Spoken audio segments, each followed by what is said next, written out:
Hello. నేటికి 29వ తారీఖు డిసెంబర్కి Annapurna studios banner మీద వచ్చిన యువరాజ్ చిత్రం వచ్చి 43 సంవత్సరాలు పూర్తవుతుందండి. ఈ చిత్రానికి దర్శకుడు దాసరి నారాయణరావు గారు, సంగీతం చక్రవర్తి గారు, కెమెరా విఎస్ఆర్ స్వామి గారు, అక్కినేని నాగేశ్వరరావు గారు, జయసుధ, సుజాత ముఖ్య పాత్రధారులు.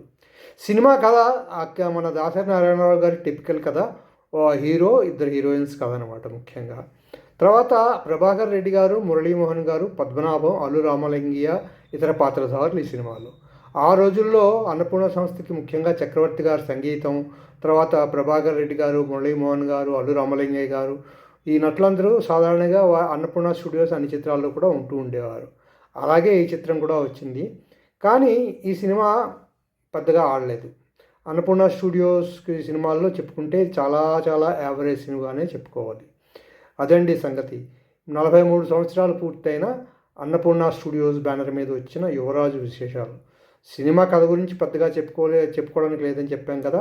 అలాగే అందుకే అప్పటికే దాసరి నారాయణరావు తరహా సినిమాలు ఒక హీరో, ఇద్దరు హీరోయిన్ సినిమాలు చాలా వచ్చేయడం చేత ఈ సినిమాకి పెద్దగా కలెక్షన్స్ వచ్చినట్లేదు. చాలా యావరేజ్గా నడిచిన సినిమాగానే చెప్పుకోవాలి.